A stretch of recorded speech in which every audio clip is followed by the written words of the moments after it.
Olá pessoal, bem-vindos a mais uma aula de Biologia comigo, professora Tayane. Hoje a gente vai falar um pouquinho sobre biomas. Biomas vocês veem muito tanto em Biologia como em Geografia, né? E é uma área muito importante da gente estudar, porque nela a gente entende um pouquinho mais sobre a ecologia, sobre como que é a distribuição, né, dentro do nosso país, dentro do mundo. Então a gente vai falar um pouquinho sobre essas formações, tanto mundial como dentro do Brasil. Então, a gente tem aquela dúvida, né, quando a gente viu sobre a aula de ecologia, onde que entrariam os biomas?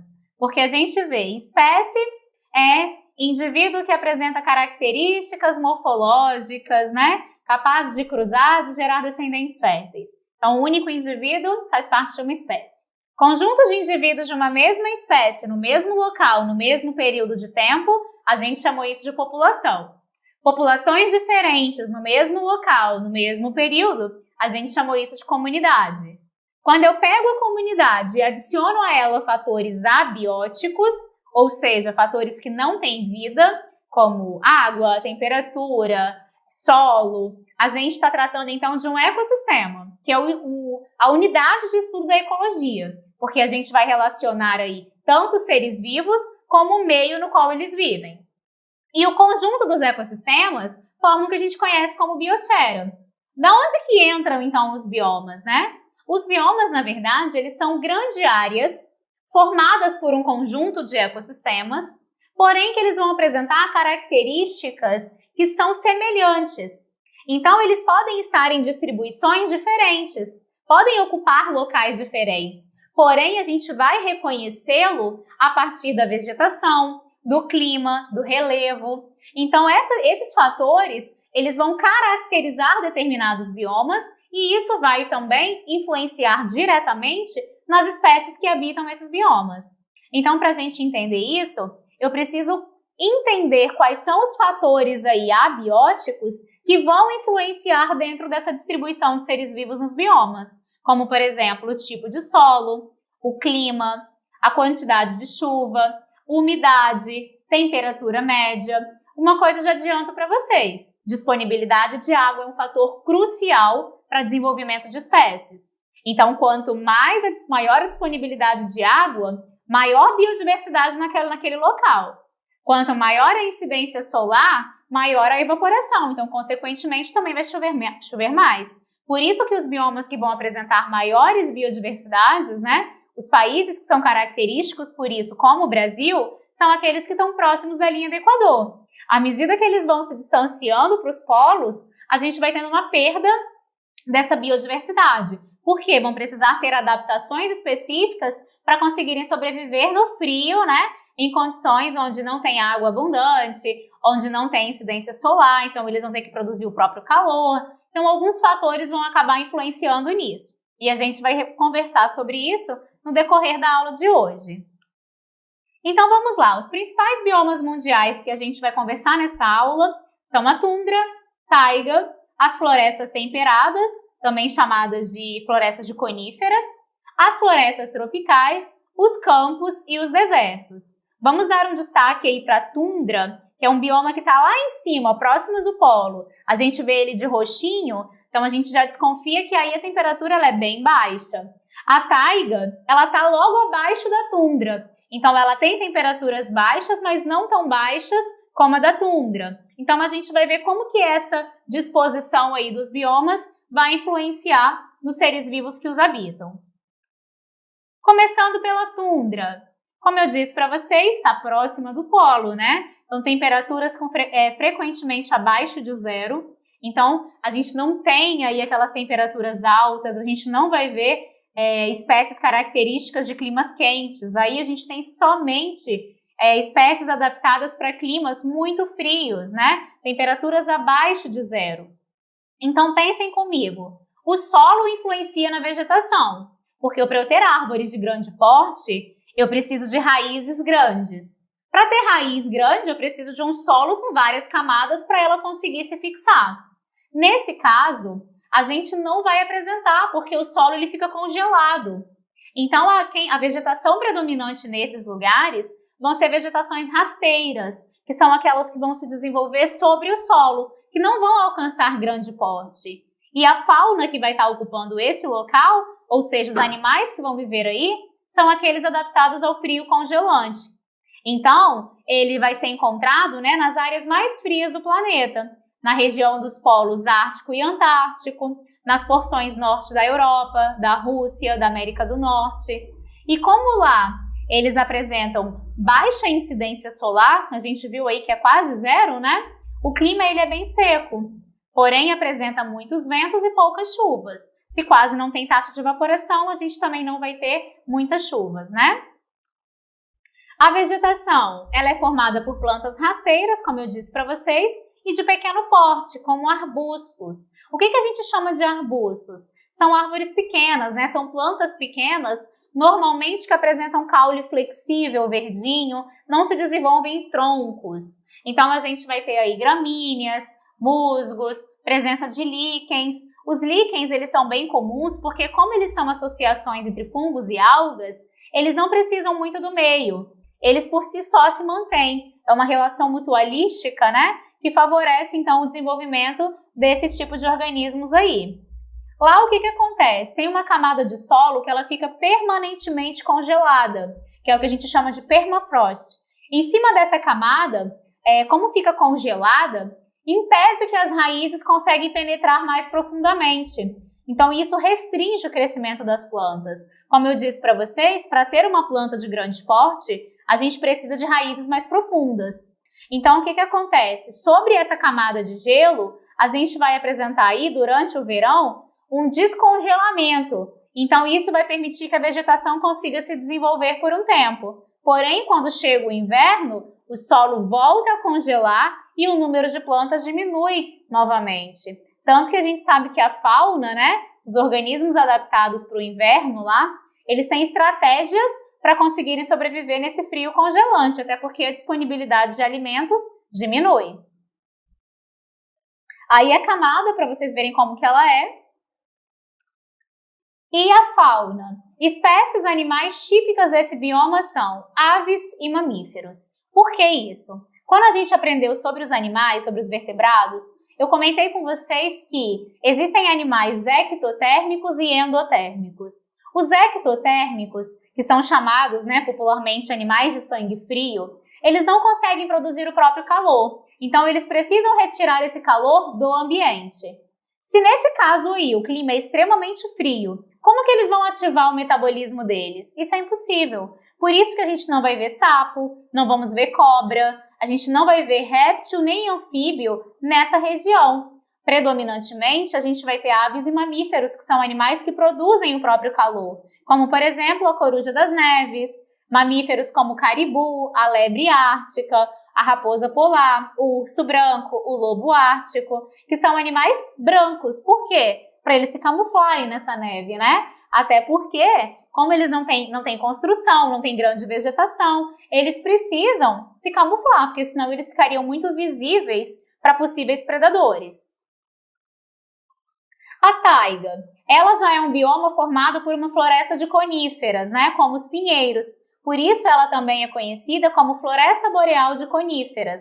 Característico desse tipo de plantas que são gimnospermas, que tem esse aspecto, né, pontiagudo para evitar acúmulo de neve, acúmulo de chuvas, né? Isso porque o clima aí ainda é frio, porém é bem menos do que lá na tundra, porque nesse caso o verão ele consegue alcançar temperaturas um pouco mais altas, tendo aí a sua máxima em torno de 20 graus. Então isso também vai favorecer em termos de biodiversidade, que a gente já vai ter uma biodiversidade um pouco maior do que a da tundra. Então eles são adaptados ao clima frio, seco, com ventos gelados e com chuvas raras. Por isso que eu disse que as árvores elas têm formato pontiagudo, né? Tem formato de cone, por isso coníferas, para elas não acumularem neve e nem água na sua superfície.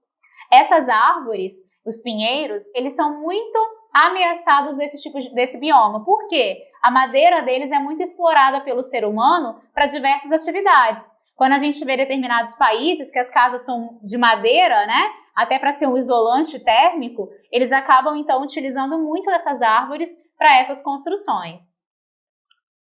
A fauna que a gente tem predominante, é aí um pouco mais rica que a tundra, como eu disse para vocês. Vamos ter ursos, só que agora os ursos pardos, os bisões, alces, lobos, raposas, lebres, linces, renas, alguns tipos de aves, entre outros. E aqui nesse bioma, essas espécies elas vão ter a estratégia de suportar o inverno rigoroso. Durante o inverno, elas vão migrar para regiões mais quentes ou elas vão hibernar. O que é isso? Elas dormem durante o período do inverno, ficam consumindo as reservas, até porque nesse momento tem pouca disponibilidade de alimento. Quando as condições se tornam favoráveis, elas retornam para esse bioma ou acordam da hibernação e voltam então a se desenvolver.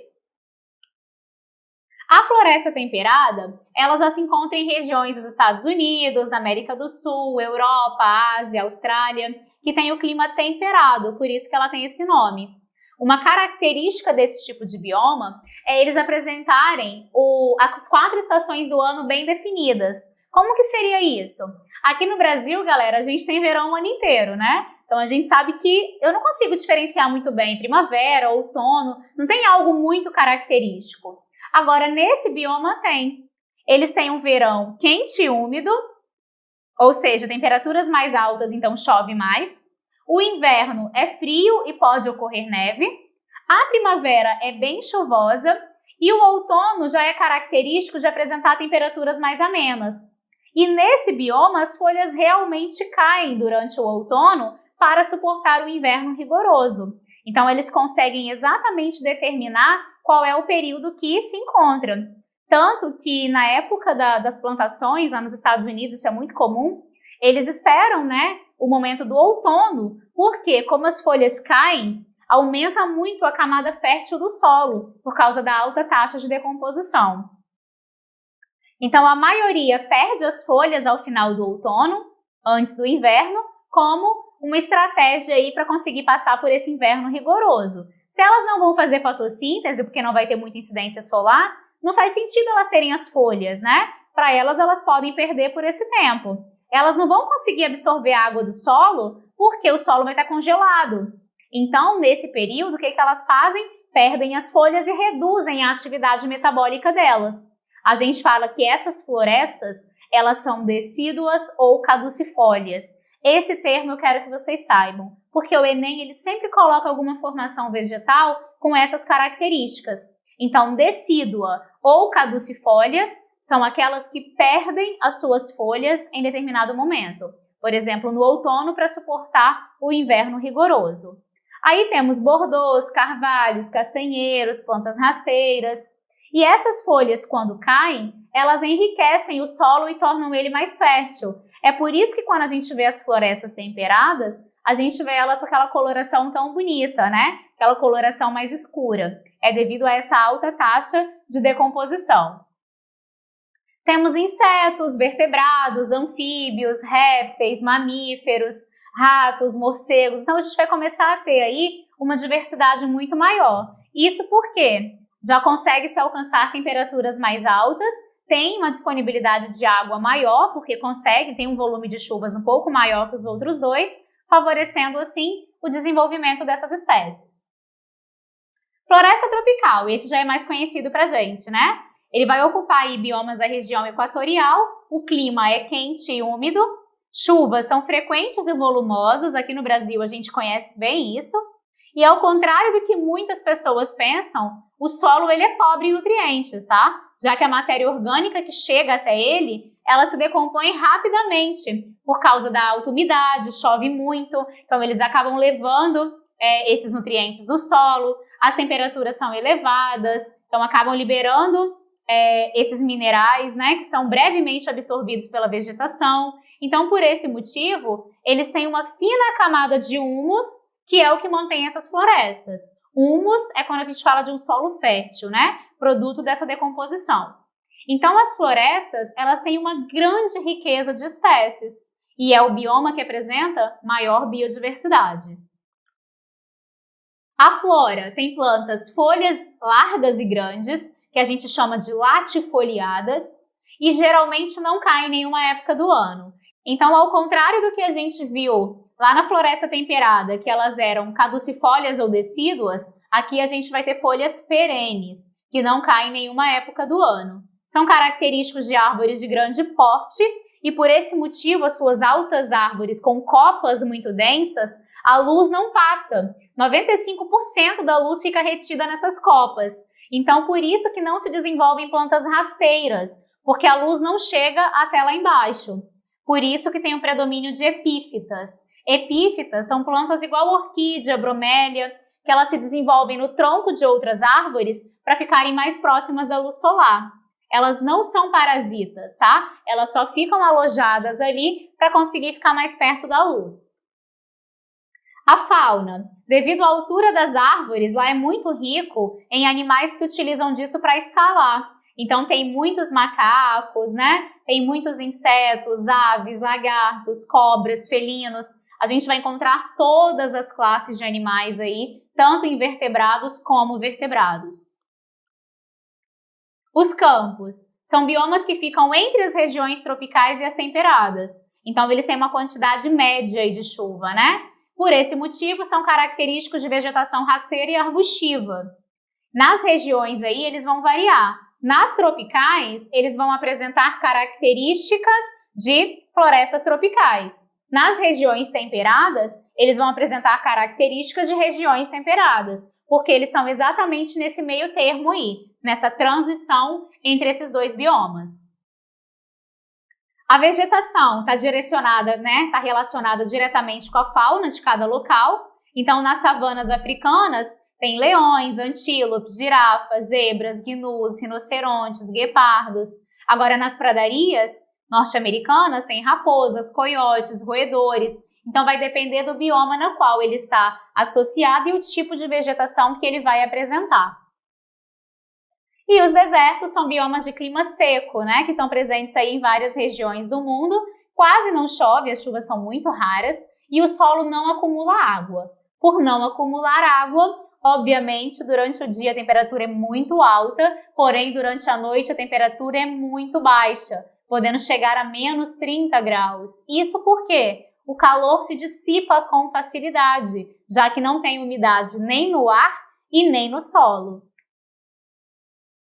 A flora, como não tem muita água, a vegetação é pobre, ela é espalhada ao longo do território e é uma vegetação adaptada ao clima seco. Esse tipo de plantas são chamadas de plantas xerófitas, como é o exemplo do cacto, né? Eles têm adaptações para isso. Por exemplo, as folhas são modificadas em espinho, o caule armazena água, eles apresentam uma cutícula do lado de fora com cera, que serve para impermeabilizar e não perder água. Então, eles têm estratégias para viver nesses tipos de biomas. A fauna não é muito diversa, são animais que são adaptados para esse local, como, por exemplo, o rato-canguru, que a gente sempre usa ele como exemplo. Por quê? Ele não tem glândulas sudoríparas para ele não transpirar, ele sai para caçar, para se alimentar somente durante a noite, para evitar o calor excessivo. Então, ele tem várias estratégias para não perder água e conseguir se manter aí nesses locais. Ele vive tocado, né, dentro de toquinhas de buracos durante o dia. E os biomas brasileiros? Aqui nós temos aproximadamente 8,5 milhões de quilômetros quadrados. O Brasil é um país enorme, então a gente tem uma ampla variedade de propriedades naturais. Solo, clima, relevo, vegetação. Pensem aqui no Espírito Santo. A gente consegue ter vários microclimas dentro do Espírito Santo. Eu posso ir da praia às montanhas dentro de um mesmo estado. Imagina dentro do país. Então, a gente tem uma variedade muito grande. E a gente possui, por causa desse monte de fatores, cerca de 20% de toda a biodiversidade do mundo. 20% das espécies estão aqui. Tem grande diversidade climática e, por isso, tem várias formações vegetais. Temos vegetações densas, como a da Amazônia. Temos vegetações xerófilas, como as da Caatinga, que é semidesértica. Temos formações típicas de clima temperado, como as matas de araucárias no sul. Temos no centro do país o Cerrado e o Pantanal. Temos no litoral os mangues, temos a Mata Atlântica. Então, a gente tem várias formações vegetais de acordo com a região habitada aqui no Brasil. Boa parte dos biomas brasileiros já foi destruídos pela ocupação humana e isso acaba afetando diretamente o clima, o regime de chuvas, a fertilidade dos solos, disponibilidade de alimento e, com isso, a extinção de espécies. Isso porque, galera, se altera o clima, chove mais ou chove menos? Se chove muito, acaba carregando todos os nutrientes presentes no solo, acaba levando esses nutrientes para os rios, processo conhecido como lixiviação. Pode provocar erosão. Se por acaso o clima não chove, a gente já tem seca demais e pode provocar desertificação do solo. A gente consegue então ter aí disponibilidade de alimento menor sem cobertura vegetal, desaparecem então os animais que dependem desses e os outros que dependem desses e assim sucessivamente. Então a gente acaba tendo consequências muito drásticas com a destruição desses biomas. E essas classificações dos biomas, elas são feitas por várias, são caracterizadas por vários locais que fazem essas classificações. A gente, na aula de hoje, vai adotar a classificação do IBGE de 2019, que leva em consideração como biomas brasileiros a Caatinga, Floresta Amazônica, o Cerrado, os Pampas, o Pantanal e a Mata Atlântica. As matas de araucárias têm algumas bibliografias que colocam ela como um bioma à parte, porém aqui a gente vai ver que ela está dentro de um desses biomas, ok? Lá na Mata Atlântica. Então, olha aí, o bioma Amazônia, né, floresta amazônica, ele se distribui principalmente na região norte, ocupando basicamente ela toda. A Caatinga se distribui muito na região nordeste. O Cerrado e o Pantanal, eles ocupam bastante aí da região centro-oeste. O bioma Pampa, lá na região sul. E a Mata Atlântica, ela se estende por todo o litoral, pegando aí a região nordeste, região sudeste, região sul, toda a parte litorânea. Começando pela Amazônia, muita coisa que a gente vai ver aqui, a gente já falou de floresta tropical, porque ela é a maior floresta tropical equatorial do mundo. Então ela representa aí mais de 25% do total dessas florestas, ok? Ela abrange aqui no Brasil 40% do território sul-americano, sendo que dentro do Brasil ela pega praticamente todos os estados ali da região norte, né, que a gente já falou, Amazonas, Amapá, Pará, Acre, vai ter Roraima, Rondônia, além do norte do Mato Grosso, oeste do Maranhão e norte e noroeste do Tocantins. Ela também vai ter parte das áreas florestais do planeta, que vão englobar vários países da América do Sul, como a gente pode observar aqui nesse mapa, né? Bolívia, Venezuela, Peru, Colômbia, as Guianas, né? Suriname Francesa. E aqui no Brasil, ela corresponde a uma área aí de 5.217.423 quilômetros quadrados. Daí a nossa importância que a gente dá tão grande para esse bioma. Ela abriga a maior bacia hidrográfica do planeta, tem clima equatorial úmido, né? Igual a gente viu das florestas tropicais. Ela tem solo de baixo nutriente, igual a gente já tinha visto também. Ela tem uma alta taxa de decomposição e isso que mantém o seu solo. E com o desmatamento, a gente acaba tendo uma perda, então, com a água da chuva, desses nutrientes do solo, deixando esse solo pobre, cada vez mais pobre, né? Levando esses nutrientes para as águas do rio, que a gente conhece como lixiviação. Características: as folhas são latifoliadas, que vocês já sabem, grandes e largas. É perene, não cai. Heterogênea, ou seja, não é caracterizado por um tipo de vegetação, tem várias. E é uma floresta densa, ou seja, grande, ocupa muito espaço, não é esparçada. Ela tem árvores com alturas, né, bem elevadas, dificultando a entrada de luz, por isso favorece o desenvolvimento de epífitas. Devido à sua alta diversidade, tem elevado potencial para medicina e biotecnologia. A flora, ela tem 3 tipos de vegetação: mata de igapó, de várzea e de terra firme, sendo que a de igapó sempre está alagada, então é adaptado para clima alagado como a Vitória Régia. A de várzea é aquela que é intermediária, depende da cheia dos rios, né? Então às vezes ela está alagada, às vezes não. E a de terra firme, que é a maior parte da região amazônica, que elas nunca são inundadas. Então a gente tem florestas bem altas e densas com predomínio de epífitas. Formação densa, úmida e escura, então a copa delas é muito grande, como por exemplo a castanha do Pará e o Guaraná. A fauna tem a maior biodiversidade do mundo, então nós vamos apresentar todas as classes de animais, como vocês podem ver, desde anfíbios, répteis, aves até mamíferos, caracterizando aí o boto cor-de-rosa, a arara azul, né, que são bem características, e alguns peixes como o tucunaré, o pirarucu, o pacu, que são característicos dessa região. A Mata Atlântica é o bioma que engloba aí uma área enorme, cerca de 15% do nosso território também, e ela está distribuída aí total ou parcialmente em 17 estados brasileiros, lembrando que ela se estende por todo o litoral. Por que esse bioma vem sofrendo tanto com a ação humana? Simples, né? Quando chegaram ao Brasil, em 1500, a gente teve o período de ocupação territorial onde? Nessa região do litoral. Então ali a gente já foi muito explorado. E logo em seguida, onde que as pessoas gostam de morar? Perto da praia. Então a gente teve as maiores construções aí, tendo hoje somente de 7 a 12,5% desse território brasileiro. E lembrando, ela se encontra toda fragmentada. Ela está quebrada em pedaços, né? E isso atrapalha muito a migração, por exemplo, de espécies, né? Dentro de um mesmo local.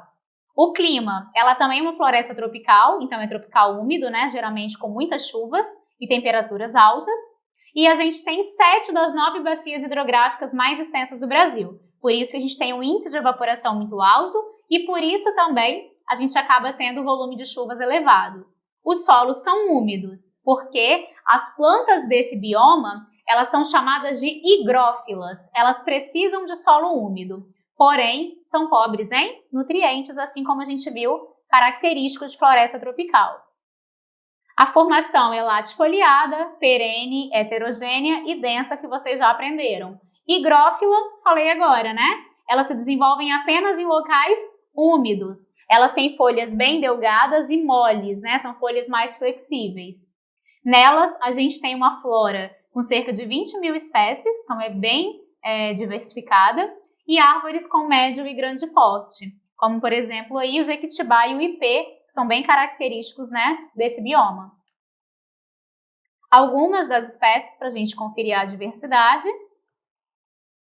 E a fauna? Ela tem muitos fungos, além de ter muitos animais. Tem cerca de 2.000 espécies de animais aí, desde peixes, mamíferos, répteis, anfíbios, aves, sendo destacados aí alguns animais característicos, né? Como temos muito primatas, o tatu, a capivara, o beija-flor, que é bem característico desse bioma, o tucano, entre outros.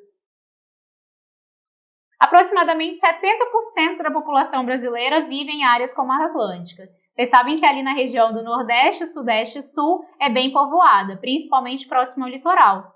Então, ela é importante para a economia desses locais por causa da pesca, agricultura, extrativismo de minério e madeira, turismo, geração de energia devido ao alto potencial hídrico, né, das hidrelétricas, e também para lazer. Então, é fonte de renda para muitas famílias. A mata de araucárias, como eu disse para vocês, ela, de acordo com a classificação que a gente está usando, que é do IBGE, ela está dentro, né, da Mata Atlântica, é uma formação florestal dentro da Mata Atlântica, que ela vai apresentar um clima subtropical frio no inverno e estações bem definidas. Então, ela vai apresentar uma característica diferente dentro da formação Mata Atlântica, tá? Ela vai abranger aí alguns estados, como Paraná, Santa Catarina, Rio Grande do Sul, e em pequenas áreas ali da região sudeste. Isso, galera, por quê? Elas são mais características de regiões sul, de clima frio. Então, a gente vai ter lá em alguns lugares de São Paulo, né, na região sudeste, que tem um clima mais ameno. Tem baixa biodiversidade, até porque é uma floresta homogênea, né, característica de um tipo de vegetação, e ocupa aí cerca de 15% do território brasileiro. Ela é chamada com esse nome por causa da espécie Araucaria angustifolia, que é o pinheiro do Paraná, que dão aquelas sementes que a galera come chamada de pinhão, né, bem conhecida no sul. Além dele, outras espécies podem estar presentes, mas em grande quantidade é a araucária, tá? Temos aí alguns animais, como insetos, aves, porém a biodiversidade não é tão elevada quando comparada com as outras florestas que a gente viu. Calcula-se que hoje tenha restado somente 2% da vegetação original. Por quê? Eu disse que essas árvores, lembram lá das florestas que a gente falou de coníferas? Elas são muito exploradas por causa da madeira dos pinheiros, que são utilizadas para fabricação de móveis, para residências e são desmatados até mesmo para agropecuária. O próximo bioma é a Caatinga, que ocupa 11% aí do território nacional, que está ocupando o Nordeste e o Norte de Minas Gerais. A biodiversidade ela tem diversas atividades econômicas, como plantação, criação de animais, indústria farmacêutica, química, alimentos, fornece importantes dados para pesquisas científicas. Então, a Caatinga, por mais que a gente ache, né, que é um clima aí semiárido, ela tem uma biodiversidade bem grande, tá? E ela tem crescido muito, tem sofrido muito com crescente desmatamento por causa dessa extração vegetal da madeira. Eles utilizam, então, como lenha para plantio e também para pastagem de animais, ok? O clima é semiárido, quente e seco, com raras chuvas ao longo do ano. Então, vai apresentar características do bioma deserto, com plantas xerófitas, com ênfase aí para os cactos, né, que são bem conhecidos pela gente. Adaptadas ao clima seco, né, sendo a maioria de cactos, como o mandacaru, e plantas que vão ter de pequeno a médio porte, como o xique-xique, e algumas árvores maiores, como a aroeira e o juazeiro. A fauna tem uma diversidade aí também muito grande, tanto de artrópodes, né, como insetos como abelhas, vamos ter peixes, anfíbios, répteis, aves, mamíferos. Então, à medida que a gente entrou no Brasil, a biodiversidade aumentou muito, né? Todos os biomas vão apresentar aí uma distribuição muito grande. O cerrado é o segundo maior bioma da América do Sul, então ele é bem grande, e se assemelha às savanas africanas. Por quê? A vegetação principal dele é formada por gramíneas, que são mais espalhadas, gramíneas, árvores e arbustos. Então ele tem uma vegetação que é menor quando comparado com as outras florestas. Ele ocupa cerca de 23% do território brasileiro. O clima dele é quente, com verão chuvoso e invernos secos. Durante o inverno, devido àquela baixa umidade, né, e pode ter ocorrência de raios, é comum haver queima da vegetação. Porque quando o fogo se apaga, as cinzas que estavam ali, elas esfriam e deixam o solo mais rico em nutrientes, favorecendo o desenvolvimento de novas plantas. Porém, é importante, as plantas de lá, as árvores, elas são adaptadas aos incêndios naturais, porque elas têm raízes profundas e caules retorcidos para suportar esse calor do fogo, uma adaptação deles. Agora, queimadas antrópicas, eles não estão adaptados e isso pode reduzir aí a quantidade da floresta. Então, vamos lá, pode acabar tornando o solo infértil em pouco tempo, né? Por isso é um crime ambiental. A flora, por ter um alto potencial hídrico, tem uma grande biodiversidade, com mais de 11.620 espécies de plantas nativas. O que é nativas? Só existem ali, são características desse lugar. Tem predomínio de palmeiras em algumas áreas e as principais plantas, como eu disse para vocês, têm caules tortuosos, né, retorcidos, como está mostrando na imagem aí. A fauna, vamos apresentar todos os tipos de espécies aí, todas as classes estão presentes, né? 40% das espécies que existem aí no Cerrado, gente, tanto fauna e flora, são endêmicas, ou seja, só existem no Cerrado e no Brasil. Olha a importância da gente ter a preservação do Cerrado. Se acabar nesse local, elas entram em extinção, tá? Então tem o tatu-canastra, tamanduá-bandeira, cachorro do mato, macaco-prego, lobo-guará, jararaca, cobra-coral, muitas espécies aí características desse bioma. E os pampas, que também são chamados de campos sulinos, é um bioma do sul do Brasil, né? Ele ocupa pouca parte do território brasileiro, cerca aí de 2%. Tem temperaturas médias na faixa de 19 graus e as estações do ano são bem definidas. É completamente diferente do que a gente está acostumado aqui no Brasil, né? Por isso que a gente fala que ele está lá na divisa, está bem próximo de outro país. As chuvas, elas se distribuem ao longo do ano, o que permite até uma diversificação da fauna e da flora. Eles não são muito férteis e quando a gente olha parece um pasto, né, devido à vegetação rasteira. Então a principal atividade econômica ali é a pecuária, por causa do relevo que favorece então esse pasto. E grande parte do bioma já foi devastada por causa disso. Cerca de 30% da vegetação original somente restando e algumas espécies já entraram em extinção por causa disso. A flora são plantas rasteiras e herbáceas com gramíneas e pequenas árvores. Então, a gente vai ter aí algumas espécies vegetais e animais. Entre as aves mais comuns tem o quero-quero e o joão de barro. A gente sempre vê em alguma foto, né, dos campos sulinos representando aí. O veado campeiro, o preá, alguns répteis, né, como serpentes. Então, eles vão apresentar uma biodiversidade considerável, mas menor do que as outras. A fauna, como a gente disse, vão apresentar aí alguns anfíbios, alguns répteis, os mamíferos e as aves, né, que são mais comuns. E entramos aí no Pantanal, que é a maior planície, né, interna inundável do planeta. A gente sempre se refere a ele como a maior planície inundável. Ocupa parte dos estados do Mato Grosso e do Mato Grosso do Sul. É aproximadamente 1,76% do território nacional. Temperatura média é alta, verão quente e úmido e o inverno é seco. E durante o verão que chove muito, ele fica inundado devido à cheia dos rios, né? Então essas águas, elas acabam trazendo fertilizantes naturais para o solo. Quando os rios recuam nos períodos de pouca chuva, nesses lugares, eles acabam então formando lagoas e campos alagados, com grande biodiversidade ali.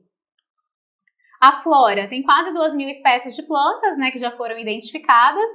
As plantas típicas são aquáticas, por causa de quase sempre elas estarem alagadas, ou com lagoas, poças, né, a partir do recuo dos rios.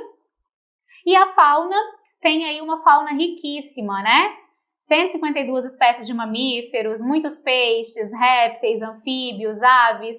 Então aí destacando vários tipos de organismos dentro dessas classes. Um bem característico que a gente sabe é o jacaré do Pantanal, né? Que a gente fala jacaré do papo amarelo. Ele é bem característico aí desse bioma.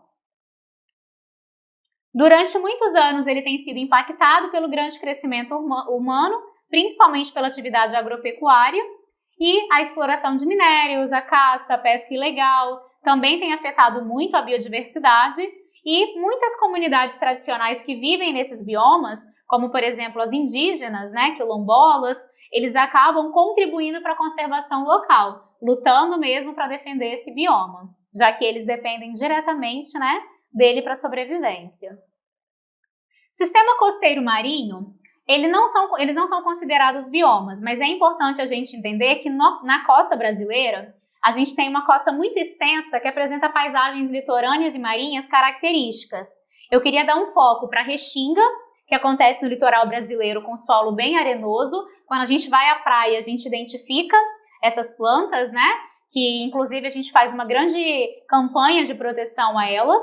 Elas são plantas adaptadas à água salgada, porque em determinados momentos a maré alta cobre elas.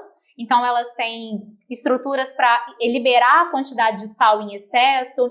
Elas têm uma estrutura com folhas muito espessas para suportar o calor do sol. Então são adaptadas a essas regiões litorâneas. E temos o manguezal, que é considerado um ecossistema de transição. Ele fica entre o terrestre, entre o aquático, que é o marinho, e o dulcícola. Por que isso? O manguezal ele tem espécies somente dele, como o caranguejo, como o mangue. Ele tem espécies do ambiente marinho que vão lá desovar, e ele tem espécies do ambiente dulcícola, dos rios que também vão lá desovar. Então ele tem espécies próprias e desses outros dois biomas. Por esse motivo ele é chamado de área de preservação permanente. Qualquer destruição do manguezal é crime. Por quê? A biodiversidade dele é enorme e ele funciona como berçário para várias espécies, ali que elas se reproduzem. O mangue, característico do manguezal, são árvores que apresentam adaptações típicas para sobreviver nesse local. Elas têm glândulas de sal para eliminar o excesso, elas têm raízes que se desenvolvem para cima, que são os pneumatóforos, para não ficarem alagadas. Tem raízes suporte, né, que se desenvolvem ali no solo para dar suporte para elas não caírem com o solo úmido. Então elas vão apresentar toda uma adaptação para esse bioma. Galera, por hoje é só, um abraço e até a próxima aula.